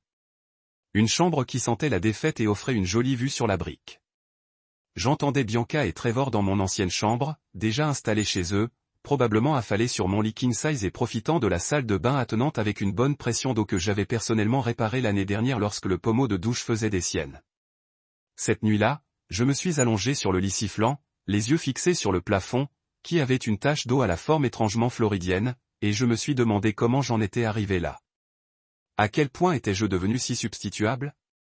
Quand ai-je changé de mari et partenaire pour devenir ce type qui paie pour des choses et qui peut être déplacé comme des meubles? Je revoyais la conversation dans ma tête, cherchant le moment où j'aurais pu dire non, tenir bon, souligner que c'était complètement fou et qu'aucune personne raisonnable ne trouverait ça acceptable. Mais chaque fois que j'imaginais me défendre, je revoyais le visage de Clara, ce regard déçu qu'elle avait perfectionné au fil des ans. Celui qui disait que j'étais égoïste et mesquin, et pas l'homme qu'elle pensait avoir épousé. Je revoyais l'expression choquée de Bianca, sa main se posant sur son ventre rond pour une protection théâtrale, les larmes aux yeux tandis qu'elle haletait en disant qu'elle n'arrivait pas à croire que je sois aussi cruel envers une femme enceinte qui avait juste besoin d'aide. Je revoyais Trevor secouer la tête tristement, probablement en train de poster quelque chose sur Instagram sur la masculinité toxique et l'importance du soutien familial pendant les transitions de la vie. Et je revoyais les parents de Clara, Miguel et Rosa, me regarder avec une profonde déception. Les besoins de leur fille chérie étant refusés par son mari déraisonnable. Ils le diraient à tout le monde à l'église, à leurs amis, à leur groupe de bingo. Tu comprends que le mari de Clara n'ait pas cédé une seule chambre à sa belle-sœur enceinte? Quel genre d'homme fait ça? Peu importe que ce soit ma maison, mon argent, ma chambre. Ces détails n'auraient aucune importance. L'histoire serait simple. Graham était égoïste. Bianca souffrait. Point final. Alors oui, j'étais allongé là, dans la chambre d'amis qui sentait la naphtaline et les rêves brisés, écoutant les tuyaux grincer chaque fois que quelqu'un utilisait la salle de bain, les yeux fixés sur le plafond taché en forme de Floride. Et je me suis dit, waouh, le mariage est vraiment plein de surprises. Comme se retrouver sans abri par surprise, être rétrogradé au rang de citoyen de seconde zone chez soi, découvrir par surprise que sa femme privilégie le confort de sa sœur à sa dignité humaine. C'était le genre de surprise qu'il n'avait absolument pas mentionné dans les vœux de mariage. Pour le meilleur et pour le pire, avait dit Weed, debout devant cet hôtel il y a 6 ans, plein d'espoir et de naïveté, vêtu de vêtements coûteux qu'on ne porterait qu'une fois. Je pensais que le pire signifiait des difficultés financières, des problèmes de santé, des décès dans la famille, vous savez, les vrais problèmes que les couples rencontrent ensemble. Je ne pensais pas que le pire signifiait que ta femme finirait par laisser sa sœur te chasser de ta chambre pendant que son mari inutile boit ta bière et se couche sur ton canapé. Cela me semblait une information cruciale qui aurait dû être divulguée dès le départ. Peut-être que dans le contrat de mariage, je n'ai pas eu cette information parce que j'étais trop confiant et stupide, convaincu que l'amour suffisait. L'amour, quelle blague. J'aime Clara. Je l'avais épousée, construit une vie avec elle, travaillé comme un dingue pour subvenir à ses besoins. Et elle avait réagi en choisissant sa sœur plutôt que moi. En me traitant comme si j'étais jetable, remplaçable, moins important que le bonheur de Bianca. L'amour était censé être un partenariat, la loyauté, se soutenir mutuellement. Au lieu de ça, j'ai été jeté sous un bus si vite que j'en ai eu des traces de pneus. Je les entendais rire dans le salon, mon salon, s'amuser comme des fous, trinquant probablement avec mon vin à leur coup d'éclat. Ils avaient gagné. J'avais perdu. Et le prix, c'était ma propre maison, ma propre vie, ma propre dignité. Félicitations à eux. Mais alors que j'étais allongé dans cette horrible pièce, quelque chose a commencé à changer dans mon esprit. Peut-être était-ce l'odeur de naphtaline qui avait finalement tué suffisamment de neurones pour altérer mon jugement. Peut-être était-ce le fond qui me donnait enfin un point d'appui solide. Peut-être avais-je simplement craqué. Quoi qu'il en soit, une pensée s'est glissée dans mon esprit et ne voulait plus partir. Et si je partais vraiment? Pas seulement pour la chambre d'amis. Pas juste pour bouder quelques jours jusqu'à ce que la culpabilité de Clara me pousse à faire semblant que tout allait bien, mais que je parte vraiment définitivement. Que se passerait-il alors? Le remarquerait-il seulement au-delà de la soudaineté? Absence de quelqu'un pour payer les factures et réparer les dégâts. Clara s'en soucierait-elle ou serait-elle simplement soulagée de pouvoir donner encore plus d'espace à sa précieuse sœur? Cette pensée aurait dû me rendre triste. Au lieu de cela, cela m'a fait sourire. Et c'est à ce moment-là que j'ai su que j'en avais fini avec le bon sport. J'étais donc là, bout-en-dents. Ma triste petite chambre d'amis comme un père divorcé qui n'a droit à un droit de visite qu'un week-end sur 2, lorsque j'ai décidé de déballer certaines des cartons que j'avais rassemblés à la hâte lors de mon déménagement forcé. Je me suis dit que si je devais vivre dans cette cellule de prison parfumée à la naphtaline, autant l'organiser dans une certaine mesure, conserver un semblant de dignité, même si tout le reste avait été supprimé. J'étais en train de ranger des vêtements dans le placard hilarant quand j'ai sorti le tiroir du bas de l'ancienne commode qui croupissait dans cette pièce depuis que nous avons emménagé. Et c'est à ce moment-là que je l'ai vu. Un dossier en manille. Pas n'importe quel dossier manille, mais le dossier manille. Celui que j'avais complètement oublié parce que je l'ai enterré il y a 6 mois dans un moment de ce que je reconnais maintenant comme une stupidité catastrophique. L'onglet du dossier indiquait le package promotionnel d'Elgato avec ma propre écriture. Et je jure devant Dieu que la chose brillait pratiquement comme la mallette de Pulp Fiction. Je l'ai sorti lentement, presque avec révérence, car une partie de mon cerveau savait déjà que ce dossier contenait soit mon salut, soit un rappel douloureux de l'opportunité que j'avais gâchée. Je me suis assis sur le lit sifflant, qui a laissé échapper son râle mortel en réponse, et je l'ai ouvert. À l'intérieur, il y avait tout. La lettre d'offre officielle, les avantages sociaux, les documents d'aide à la réinstallation et même une brochure sur papier glacé sur le logement d'entreprise fourni avec la promotion. Il y a 6 mois, mon patron, Monsieur Delgado, m'avait convoqué dans son bureau et j'y avais passé toute la promenade, convaincu que j'étais sur le point d'être viré. C'est ainsi que fonctionne mon anxiété. Toute convocation de la direction vaut évidemment un licenciement. Chaque email marqué comme urgent concerne clairement mon chômage imminent. Chaque réunion à huis clos est définitivement la fin de ma carrière.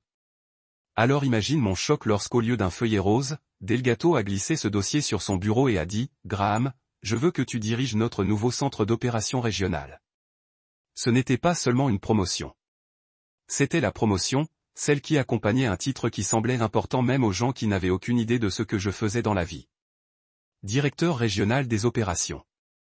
Cela s'est accompagné d'une augmentation de salaire de 30%, de meilleurs avantages sociaux, d'un réel respect de la part des personnes qui me traitaient actuellement comme si j'étais un échelon au-dessus du bureau.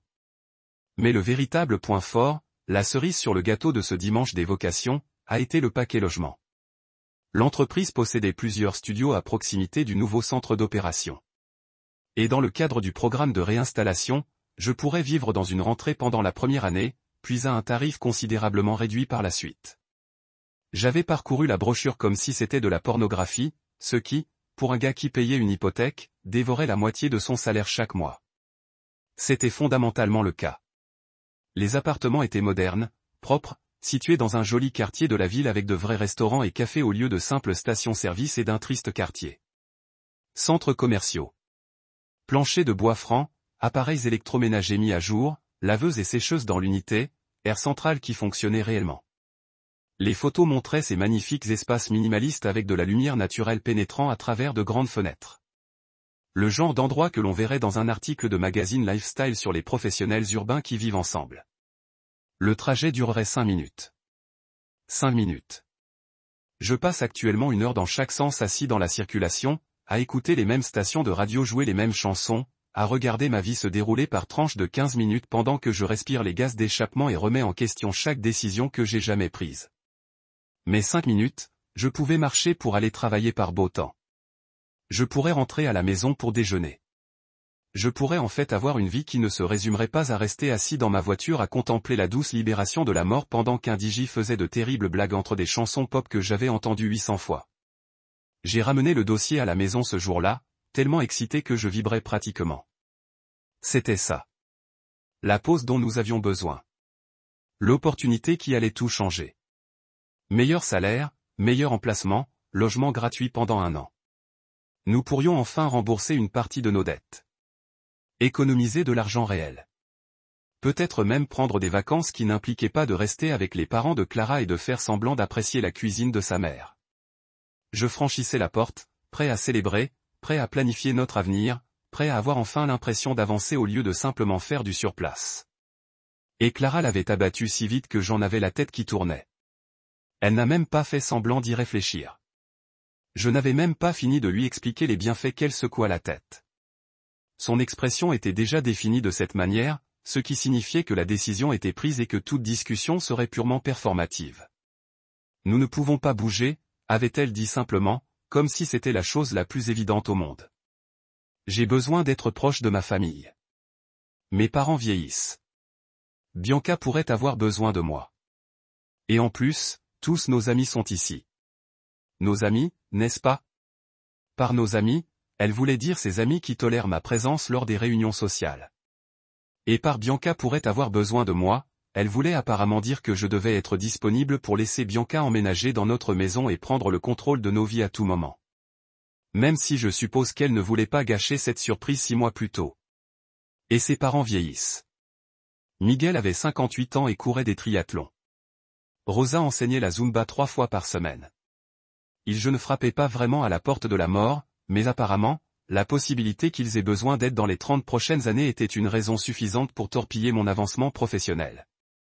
J'ai essayé d'argumenter, j'ai essayé de souligner que nous ne serions toujours qu'à 45 minutes de ses parents, que nous pourrions lui rendre visite le week-end, que c'était une énorme opportunité qui ne se représenterait peut-être pas des larmes qui m'ont donné l'impression de nous proposer d'éménager sur Mars au lieu de la ville voisine. Je pensais que tu comprenais à quel point la famille est importante pour moi, avait-elle dit, sa voix vacillant juste assez pour me faire sentir comme un monstre. Je suppose que je me suis trompé sur ce qui compte pour toi. Qu'est-ce qui compte pour moi? Comme si vouloir une évolution de carrière et une stabilité financière signifiait en quelque sorte que je n'accordais pas de valeur à la famille. Comme essayer d'améliorer nos vies était une trahison de son devoir sacré de rester pour toujours dans un rayon de 25 km de la maison de ses parents. Mais j'ai cédé parce que c'est ce que j'ai fait.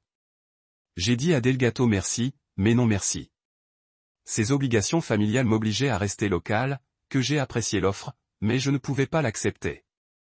Il avait l'air déçu, mais pas surpris, probablement parce que j'avais écrit partout sur mon message. La promotion est revenue à Jenkins, un gars qui ne le méritait certainement pas, mais qui avait l'avantage de ne pas être marié à quelqu'un qui utilisait la culpabilité comme si c'était un sport olympique. Et j'avais mis le dossier dans un tiroir et j'avais essayé de me convaincre que j'avais fait le bon choix, que le mariage était une question de compromis, que les besoins de Clara étaient tout aussi importants que les miens. Carte qui avait été attachée à un trombone lettre d'offre. Jessica Reyes, directrice des ressources humaines, avec son numéro de téléphone direct et son email écrit au stylo en bas et en dessous une note manuscrite. Si les circonstances changent, Graham, veuillez nous contacter. Nous serions toujours ravis de vous compter dans l'équipe si les circonstances changent. Eh bien, Jessica, je pensais que les circonstances avaient tellement changé que je vis fondamentalement dans une réalité différente de celle d'il y a 6 mois. Il y a 6 mois, j'étais un mari avec une chambre et un semblant de dignité. Maintenant, j'étais un invité dans ma propre maison, dormant dans une pièce qui sentait le grenier de ma grand-mère si ma grand-mère avait abandonné la vie et avait commencé une collecte de boules de naphtaline.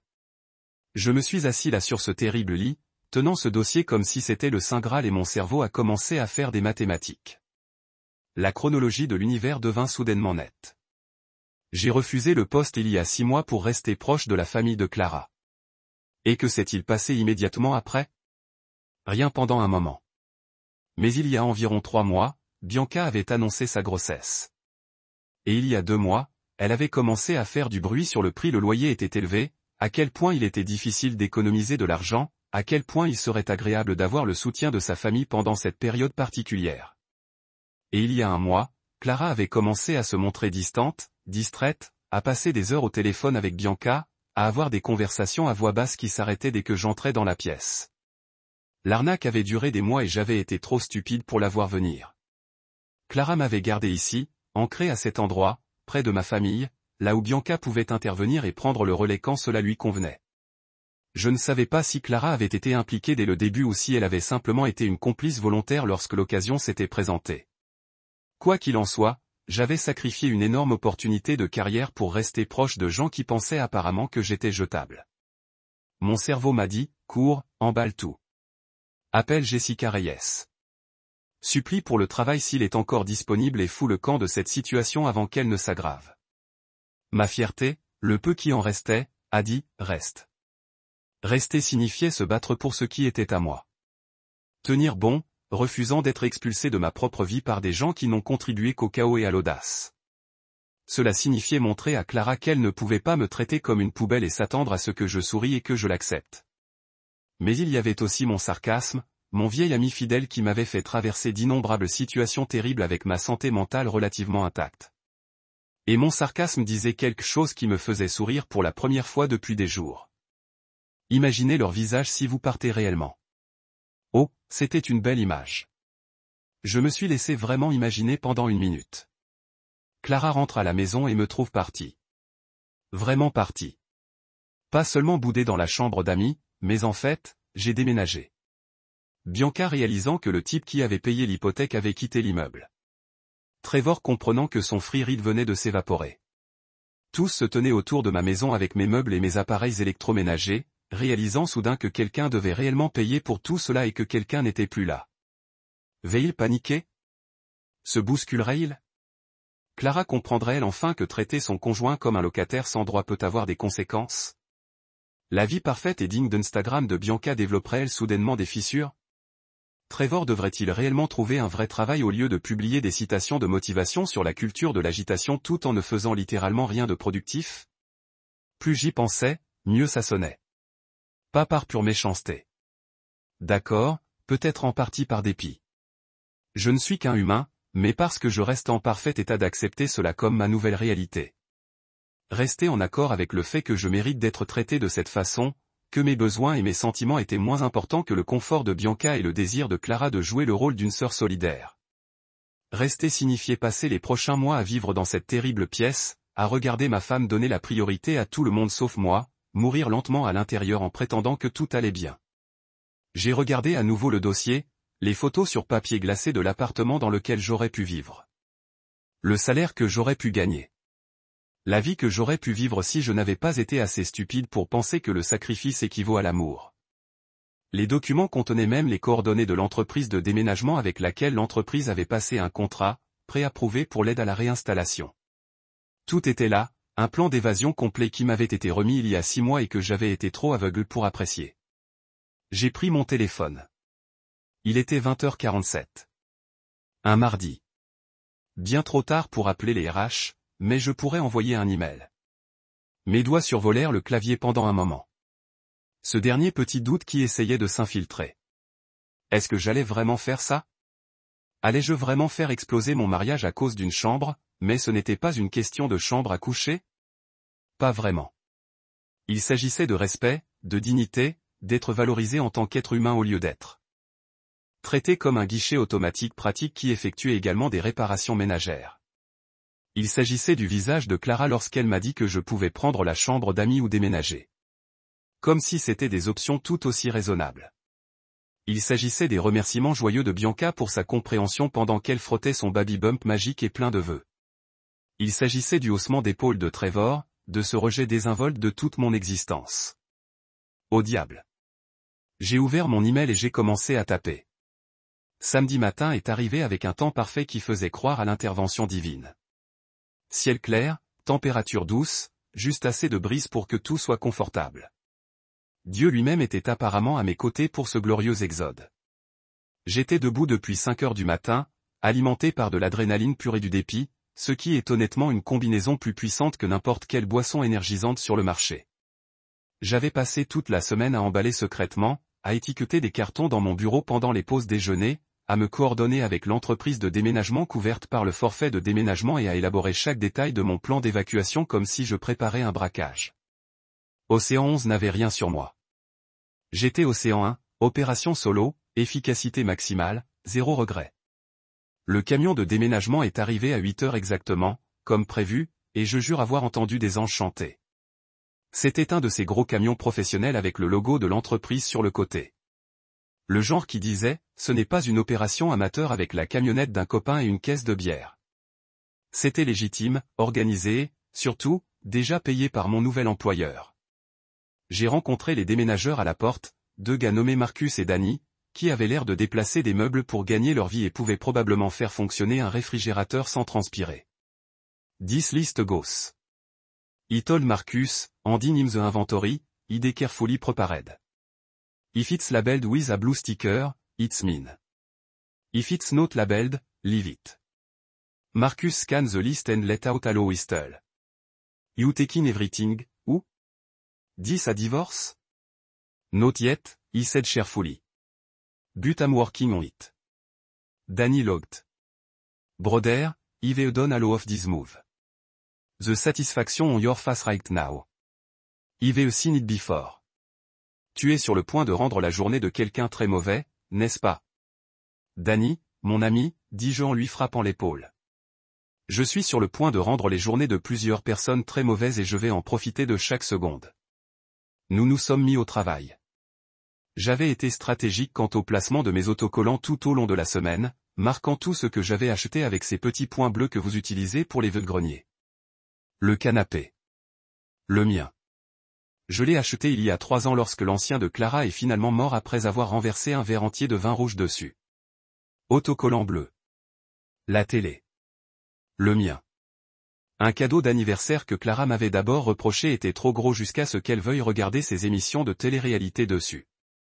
Autocollant bleu. La cafetière. Le mien. Acheté après que l'ancien soit tombé en panne et Clara a dit qu'elle se déciderait à le remplacer, mais elle ne l'a jamais fait. Autocollant bleu. La table à manger et les chaises que j'ai achetées lorsque nous avons emménagé dans cette maison parce que la table que les parents de Clara m'avaient achetée était littéralement maintenue ensemble avec du ruban adhésif et des prières, des autocollants bleus sur chaque pièce. J'étais dans la cuisine et je dirigeais Marcus vers la cafetière quand j'ai entendu des pas dans les escaliers. Trevor est apparu en premier, vêtu d'un caleçon et d'un t-shirt qui disait « Bonne vibration uniquement ». Ce qui semblait ironique étant donné que les vibrations étaient sur le point de devenir très mauvaises. Ses cheveux se dressaient dans 12 directions différentes. Et il avait cette expression confuse, juste réveillé, qui aurait été drôle si je n'avais pas été occupé à orchestrer son expulsion du confort. Mec, dit-il en se frottant les yeux comme s'il avait peut-être des hallucinations. Que se passe-t-il? Pourquoi y a-t-il des déménageurs ici? Je déménage, dis-je simplement en enroulant le cordon de la cafetière autour de sa base. Clara ne vous a-t-elle pas dit de déménager? Comme déménager? Existe-t-il un autre type de déménagement dont je ne suis pas au courant? Oui, Trevor. Je déménage, je pars, je sors de la scène à gauche, vous laissant cette maison bénie, braves gens. Il cligna des yeux, son cerveau ayant clairement du mal à traiter cette information à 8 heures un samedi. Mais tu prends vraiment tout? Comme tout? Tout? Ouais, dis-je joyeusement en tendant la cafetière à Danny. Même le grille-pain. En parlant de ça, vous voudrez peut-être apprendre à faire des toasts sans brûler la cuisine. Ne brûlez pas les gaufres de bébé à son arrivée. Le visage de Trevor passa par plusieurs expressions successives. Confusion, inquiétude, horreur naissante. Attends, le grille-pain aussi? Mais nous n'en avons pas d'autres. Ce n'est plus mon problème, mon frère. Dis-je en apposant un autocollant bleu sur le dit grille-pain et en l'ajoutant au bras de Dee. J'aurais dû y penser avant d'emménager dans ma chambre. C'est à ce moment-là que Bianca dévala les escaliers en trombe, ou aussi près du tonnerre qu'une femme enceinte vêtue d'une robe de nuit en soie peut le faire. Ses cheveux, habituellement si parfaitement disposés, étaient en chignon en désordre, et son visage avait cet air de tête d'oreiller de quelqu'un qui avait dormi dur et n'appréciait pas d'être réveillé par le bruit des meubles qui bougeaient. Que se passe-t-il, Graham? Pourquoi y a-t-il des hommes étranges dans notre maison? Notre maison? Notre maison? L'audace de cette femme était vraiment à couper le souffle. Ce sont des déménageurs, Bianca. Et ce n'est pas notre maison. Techniquement, c'est la maison de Clara, qui est sur le point de devenir le problème de Clara. J'ai fait un geste autour du salon de plus en plus vide. Je prends mes affaires. Vous savez, les trucs que j'ai achetés avec l'argent de mon travail. Il s'avère que c'est le mien et je suis autorisé à le prendre en partant. Vous ne pouvez pas tout prendre. La voix de Bianca atteignait cette fréquence aiguë qui a probablement agacé les chiens à 3 pâtés de maison. C'est fou. Sur quoi sommes-nous censés nous asseoir? Sur quoi sommes-nous censés regarder la télévision? Vous êtes complètement déraisonnable. Marcus s'arrêta en train de débrancher la télé, me regarda et haussa un sourcil. J'ai hoché la tête et il a continué à débrancher les câbles. Eh bien, Bianca, dis-je en adoptant mon ton le plus raisonnable, celui que l'on utiliserait pour expliquer les concepts de base à un enfant particulièrement lent. Vous pourriez vous asseoir par terre. C'est très tendance en ce moment. Très minimaliste. Très japonais. J'entends, c'est super pour votre posture. Quant à la télévision, vous avez des téléphones, n'est-ce pas? Trevor est toujours sur le sien de toute façon. Tenez-le très loin et louchez. C'est insensé, balbutia-t-elle, sa main se portant automatiquement à son ventre dans ce geste protecteur qu'elle déployait chaque fois qu'elle voulait rappeler à tout le monde qu'elle était enceinte et donc au-delà de toute critique. Clara, descends ici. Clara apparut en haut des escaliers dans son peignoir, comme si elle s'y attendait, mais espérant que cela n'arriverait pas réellement. C'est le visage de quelqu'un dont le bluff vient d'être appelé, dont le pari vient de s'effondrer et de brûler. Elle descendait lentement, chaque pas délibéré, et je pouvais voir son cerveau faire des heures supplémentaires, essayant de comprendre comment faire tourner tout ça, comment faire de moi le méchant, comment me culpabiliser et me faire reculer. Graham, dit-elle prudemment, en utilisant ce ton calme et condescendant qu'elle avait perfectionné au cours de 6 ans de mariage. Qu'est-ce que tu fais? Qu'est-ce que je fais? Je déménage. Tu as dit que je pouvais prendre la chambre d'amis ou déménager. Je choisis l'option B. Surprise. Je ne pensais pas que tu le ferais, commença-t-elle, mais je l'interrompis. Je ne pensais pas vraiment partir? Ouais, j'ai eu cette impression. C'est drôle de traiter les gens comme s'ils étaient jetables. Parfois, ils comprennent l'allusion et se débarrassent de la situation. Qui savait? Marcus et Danny travaillaient avec une efficacité impressionnante, appréciant clairement le drame tout en conservant une attitude professionnelle. Ils étaient allés dans la salle à manger et Marcus était déjà en train de dévisser les pieds de la table. Trevor regardait avec une horreur croissante chaque meuble disparaître, comme s'il regardait son style de vie confortable s'évaporer en temps réel. « Tu prends vraiment la table à manger ?» demanda Trevor, sa voix légèrement brisée. « Où est-on censé manger ?»« Je ne sais pas, mec. Peut-être pourriez-vous utiliser cette créativité dont vous publiez toujours sur Instagram. Manifestation et abondance et tout ça. Manifestez-vous une table. Utilisez le pouvoir de la pensée positive. Demandez à l'univers de fournir. Je ne pourrais pas empêcher le sarcasme de ma voix, même si je l'avais voulu. Ou voici une idée folle. Vous pourriez en acheter un avec l'argent d'un travail. Vous savez ce que c'est, n'est-ce pas? Son visage est devenu rouge, mais il n'a pas réagi parce que nous savions tous les deux qu'il n'avait rien payé dans cette maison. Il vivait en location dans mon logement, mangeait la nourriture que je payais et utilisait les services publics que je couvrais. Et maintenant, la réalité s'écroulait comme un château de cartes dans une soufflerie. Bianca avait adopté une stratégie différente. Des larmes. Pas les sanglots calmes et dignes, mais les sanglots forts et intenses de quelqu'un qui a l'habitude de pleurer pour obtenir ce qu'il veut. Comment as-tu pu nous faire ça? Pour moi. Je suis enceinte. Nous avons besoin de stabilité. Nous avons besoin. Vous devez le comprendre. Dis-je, pas méchamment, mais pas avec sympathie non plus. Comme le font les adultes, comme je le fais depuis des années pendant que vous me traitiez tous comme un employé. Tu voulais ma chambre. Vous l'avez. Tu voulais que je m'écarte. Mission accomplie. Mais tu n'as pas accès à la chambre, à tous mes meubles et à mon soutien financier. Ce n'est pas comme ça que ça marche. Clara était toujours debout dans l'escalier du bas, figée, regardant Marcus et Danny charger le canapé sur le chariot. Le canapé où elle avait passé d'innombrables heures à regarder ses émissions, où elle faisait une sieste le dimanche après-midi, où elle s'était assise avec Bianca pour planifier leur configuration parfaite pour ma chambre. Graham, pouvons-nous s'il te plaît en parler en privé? Non, j'ai dit simplement. Nous avons eu des semaines pour en parler en privé.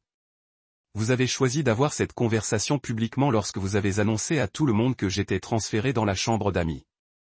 Vous avez choisi public, nous restons donc publics. Marcus, le canapé a l'air bien. Surveillez le cadre de la porte en sortant. Vous l'avez compris, patron, dit Marcus, et je jure que je l'ai vu sourire narquois. Au moment où ils arrivèrent au meuble de la chambre, Bianca était passée des pleurs à la fureur. Tu ne peux pas prendre le lit. Où est-on censé dormir? Il y a un très bon lit dans la chambre d'amis, lui ai-je fait remarquer. Vous savez, la chambre que vous m'avez assignée. Considérez cela comme votre prix de consolation. Il est un peu petit, ça sent la naphtaline et le matelas siffle, mais bon, c'était assez bien pour moi, non? Ça devrait aller pour toi. Trevor avait son téléphone sorti, envoyant probablement des SMS à quelqu'un pour obtenir de l'aide ou peut-être simplement en faisant défiler Instagram parce que c'est ce qu'il faisait dans les situations de crise. Clara était devenue pâle, comme si elle comprenait enfin que les actes ont des conséquences, et ces conséquences impliquent parfois la perte de tous vos meubles.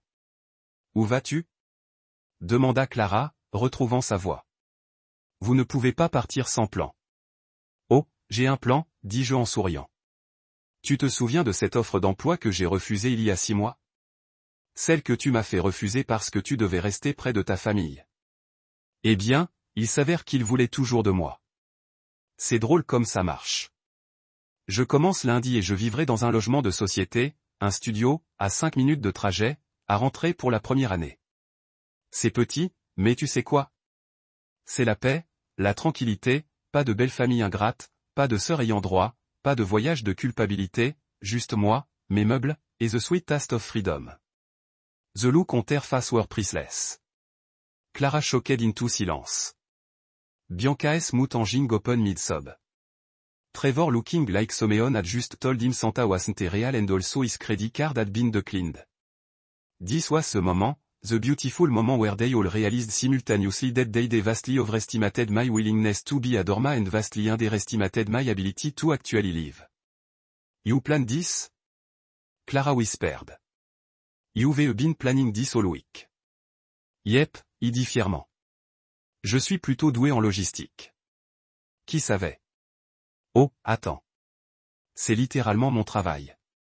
Le travail qui paie pour tout ce sur quoi vous vous tenez actuellement ou sur quoi vous vous teniez. La majeure partie est dans le camion maintenant. Au moment où les déménageurs ont terminé, la maison ressemblait à une annonce immobilière pour une propriété qui avait été saisie et dépouillée. Le salon résonnait. La salle à manger était vide, à l'exception de quelques lapins de poussière qui se cachaient sous ma table. La chambre avait le lit de la chambre d'amis et rien d'autre. J'avais tout pris. Chaque meuble que j'avais acheté, chaque appareil électroménager que j'avais acheté, chaque article portant un autocollant bleu. J'ai même pris le bon mixeur, celui qui pouvait piler de la glace sans avoir l'air de mourir. Si je l'avais payé, il était monté dans le camion. Je me tenais dans le salon vide, les clés à la main, les regardant tous les trois debout en pyjama, entourés de rien. Eh bien, dis-je joyeusement. Cela a été amusant, Clara. Le paiement de l'hypothèque est dû le 1er. C'est dans 5 jours. Au cas où vous auriez perdu la trace, c'est toujours à votre nom, d'ailleurs. Tout à vous. Vous voudrez peut-être savoir comment vous allez couvrir cela maintenant que je ne contribuerai pas. J'ai jeté les clés de la maison par terre, là où se trouvait le canapé. Ils atterrirent avec un tintement satisfaisant dans l'espace vide. Bonne chance pour tout, dis-je. Bianca, félicitations pour le bébé, Trevor. Bonne chance pour cette recherche d'emploi. Je suis sûr que tu commenceras n'importe quel jour maintenant. Claire. Je m'arrêtai, regardant ma femme une dernière fois. J'espère que la compagnie de ta sœur en valait la peine. Et puis je suis sorti, je suis monté dans ma voiture remplie de produits essentiels et j'ai suivi le camion de déménagement jusqu'à mon nouvel appartement. Je suis parti de cette maison en fredonnant comme un homme qui vient de sortir de prison. Parce que d'une certaine manière, je l'avais été. Le soleil brillait, la route était dégagée et pour la première fois depuis des mois, j'avais l'impression de pouvoir respirer. La liberté avait le goût de la victoire, et c'était délicieux. L'appartement se trouvait au 3e étage d'un immeuble industriel reconverti en logement moderne.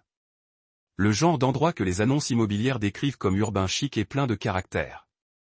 Traduction, c'était autrefois une usine ou un entrepôt, et maintenant il y a des murs en briques apparentes, et les gens paient des prix élevés pour vivre dans ce que leurs arrière-grands-parents auraient considéré comme un logement ouvrier.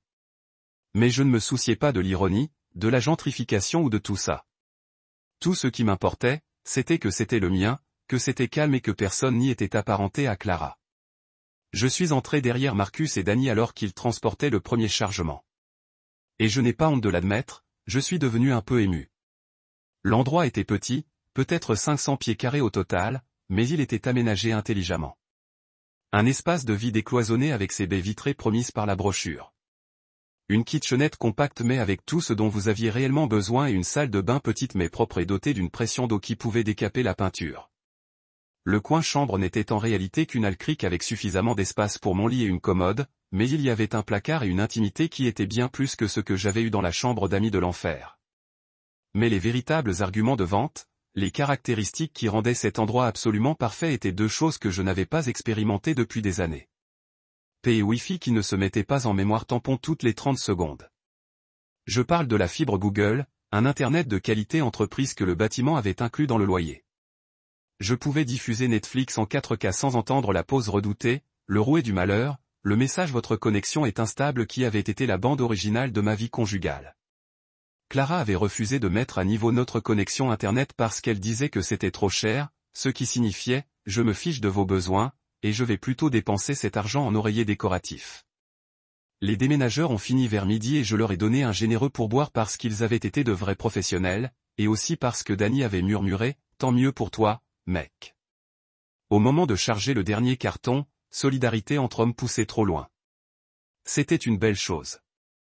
Après leur départ, je me trouvais au milieu de mon nouvel espace, entouré de cartons et de meubles à ranger. Et j'ai ressenti quelque chose que je n'avais pas ressenti depuis des mois. Un vrai bonheur. Pas le faux bonheur que vous offrez aux autres. Pas le bonheur que vous vous dites pour passer la journée, mais une véritable satisfaction profonde et authentique. J'ai célébré ma liberté de la seule manière qui avait du sens. J'ai fait du café. Pas n'importe quel café, mais du café préparé dans ma cafetière. Celui que j'avais acheté, celui dont les réglages étaient programmés exactement comme je les aimais, celui dont Clara s'était toujours plainte, donnait l'impression que le comptoir de la cuisine était encombré.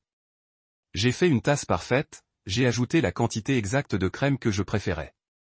Une autre raison pour laquelle Clara m'avait jugé. Apparemment, de vrais hommes l'ont bu noir, et je me suis assis sur mon canapé dans mon appartement et j'ai existé pendant 1 minute. Pas de cris, pas de culpabilité, pas de commentaires passifs et agressifs sur la façon dont j'ai mal chargé le lave-vaisselle, mal plié les serviettes ou respiré trop fort pendant ces émissions de télé-réalité.